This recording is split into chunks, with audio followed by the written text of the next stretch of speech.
Précédemment, sur la chaîne Histoire en Jeu, on a vu que l'on pouvait avoir des romances avec des hommes et des femmes, que chez les Grecs ce n'était pas vu de la même manière que chez nous. On a vu aussi que le sexe se montrait dans les décors et les paysages. Parfois c'était même un peu exagéré, mais qu'au final, il y en a quand même moins que dans les musées. Et maintenant, la suite. Bonjour à tous, on se retrouve pour la suite de notre voyage dans Assassin's Creed Odyssey.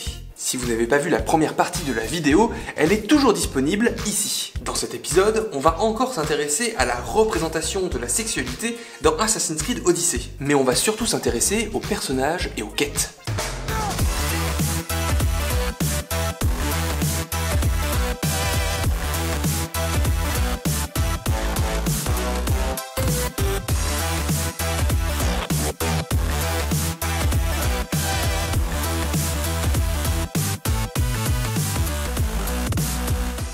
Il y a un personnage qui est très intéressant, c'est Alcibiade. Fils de Clinias, dudème de Scambonide, homme d'état, orateur et général athénien, fils adoptif de Périclès, né en -450 et mort en -404. Mais c'est pas ça qui nous intéresse. Ceux qui ont joué au jeu savent de quoi je veux parler.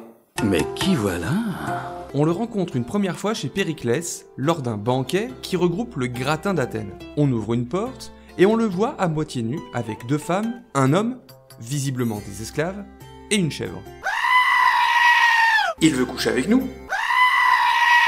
C'est vrai que les banquets ou symposiums étaient des moments propices à des relations intimes entre les membres de l'élite. Et ça en a choqué plus d'un, comme Ferla, qui, sur le forum scientifique jeuxvideo.com, nous dit la chose suivante. Ce qui est moins intéressant, c'est l'utilisation d'Alcibiade dans ce jeu, c'est-à-dire de la merde. Ils en ont fait une version parodique ultra sexualisée à l'extrême, pour zéro raison autre que le troll. Ça en devient presque gênant de faire ces missions tellement les dialogues sont cringe. Ou alors comme le joueur Le Chaste, qui sur le même forum, nous fournit une analyse détaillée de la psychologie du personnage. Effectivement, il est question de débauche concernant Alci dans le jeu. Mais qu'on me coupe une main si le jeu ne le fait pas passer pour un homosexuel, bisexuel, gay++.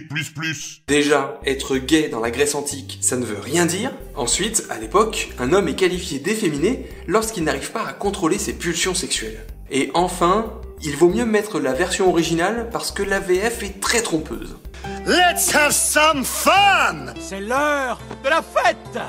Alors le character design est-il si invraisemblable que ça? Les historiens antiques soulignent tous sa très grande beauté. C'est pourquoi il a des traits fins.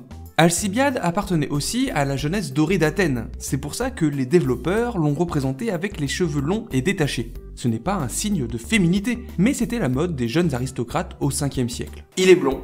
Alors ça, j'en sais rien, aucun document n'en parle. Et il est imberbe. C'est vrai que le jeu se déroule en -431, Alcibiade a aux alentours de 20 ans. C'est vrai que les hommes grecs pensaient que l'apparition des poils marquait le passage à l'âge adulte. Avait-il des poils à 20 ans? Bonne question. Ce choix a été fait, je pense, pour souligner sa jeunesse et son insouciance. Et je vous rappelle que le personnage d'Alcibiade est le seul à illustrer l'existence des relations pédérastiques dans la Grèce antique. Tant qu'on est sur Alcibiade, il faut qu'on parle des missions qu'il nous confie, parce qu'elles nous permettent d'en savoir plus sur la psychologie du personnage. Et les scénaristes se sont fait plaisir en écrivant certaines quêtes. Durant la quête, inflexible, Alcibiade nous demande d'aller voler un Olisbos chez une femme. On y va sans trop poser de questions, on lui rapporte, et il nous explique pourquoi on l'a volé, et nous propose même de nous expliquer à quoi ça sert. Tu veux que je te montre tout l'intérêt de cet Olisbos? Mais c'est quoi un Olisbos?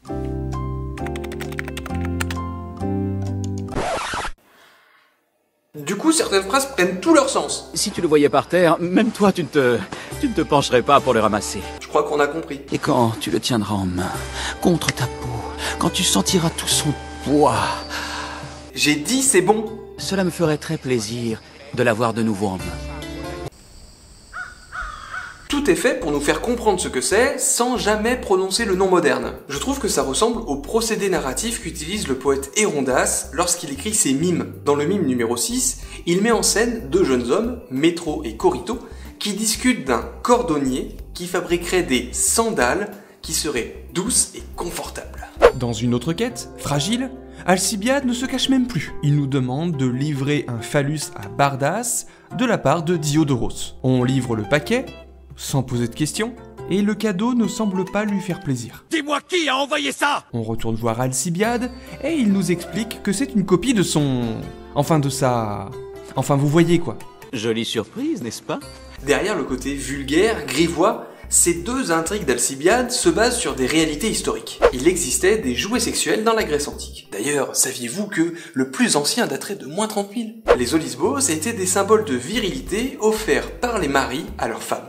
Voilà pour Télia, ta femme, quand je commencerai à lui manquer. Alcibiade nous le dit d'ailleurs. Nous avons volé un objet de famille et la confiance d'un mari. Parce que dans la pensée grecque, les femmes étaient réputées ne pas savoir contrôler leurs pulsions. Une pensée très masculine quand on regarde les sources. Hippocrate et Platon, entre autres, assimilaient l'utérus à un animal insatiable que seul le mariage et la procréation pouvaient calmer. Les hommes avaient peur qu'elle ne saute sur le premier venu. Les olisbos étaient donc là pour pallier l'absence du mari. C'est aussi ce que nous raconte Aristophane dans sa pièce Lysistrata. Aristophane adore mettre en scène des femmes qui se révoltent contre la domination des hommes. Dans cette pièce, il raconte l'histoire de Lysistrata, une belle athénienne qui arrive à convaincre toutes les femmes de la Grèce de faire une grève du sexe jusqu'à ce que les hommes en guerre cessent le combat. Dans la première partie de la pièce, les femmes se plaignent de l'absence de leur mari et Lysistrata se plaint même qu'elle n'a pas vu la moindre chose pouvant les remplacer.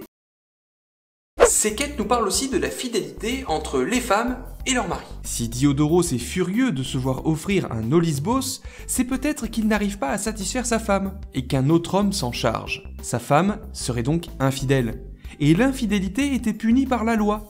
Surtout lorsqu'il s'agissait de la femme d'un autre citoyen. Toutes ces missions nous montrent bien qu'Alcibiade est un peu obsédée par le sexe. Si. Et l'historien Diogène Laërce écrivait au IIe siècle que lorsqu'Alcibiade était jeune, il détournait les maris de leurs épouses et lorsqu'il était plus âgé, il détournait les femmes de leurs maris.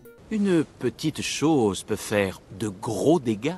Mais à chaque fois, c'est lié à une intrigue politique. Les missions qu'il nous confie soulignent son côté manipulateur et stratège. Il arrive à nous convaincre de réaliser des missions parfois loufoques alors qu'on ne sait même pas de quoi il s'agit. Diodoros m'a demandé mon aide, comme je te demande la tienne. Et c'est Plutarque qui nous dit que, malgré son zézément, Alcibiade était très persuasif. Certaines questions n'ont pas de réponse. Si on regarde plus précisément, la représentation d'Alcibiade correspond à ce qu'en disent les historiens antiques. Un autre personnage m'a particulièrement marqué, c'est Oxétia. On la rencontre dans le sanctuaire de Delphes. Je devrais peut-être m'offrir ton corps au lieu de ton aide. C'est une femme plutôt âgée qui nous demande d'aller chercher des ingrédients pour fabriquer un élixir d'amour pour son mari. Bien sûr, on accepte quand on peut rendre service. On lui ramène tout ce qu'elle nous a demandé, mais son mari ne semble pas du tout partant pour lui faire l'amour. Ton mari est fatigué. Laisse-moi satisfaire tes besoins. Bien sûr, on accepte quand on peut rendre service. Et la nuit va être très longue. Elle devrait te laisser en paix quelques jours.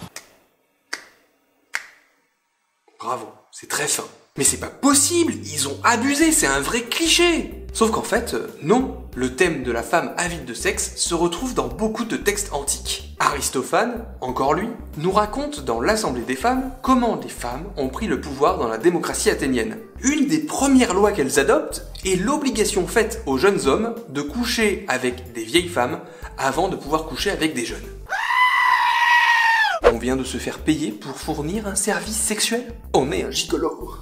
Mais là encore, c'est un thème connu. Dans sa comédie Ploutos, Euripide, et non ce n'est pas Aristophane, met en scène une vieille femme rejetée par un gigolo qui l'a utilisée pour s'enrichir. C'est moi ou les hommes grecs avaient une drôle de représentation de la sexualité des femmes? Les personnages d'Assassin's Creed Odyssey sont très largement inspirés des textes antiques, notamment le théâtre. Mais attention, ce sont des sources facilement accessibles, mais qui ne représentent pas la réalité des pratiques. Les auteurs ont rajouté un peu des caisses. L'objectif était de faire rire en se moquant des travers de la société. Et encore une fois, les joueurs du 21e siècle interprètent les personnages d'un jeu vidéo comme s'ils appartenaient à notre époque. Et en fait non, ce sont des représentations de représentations. Ce que tu dis n'a aucun sens.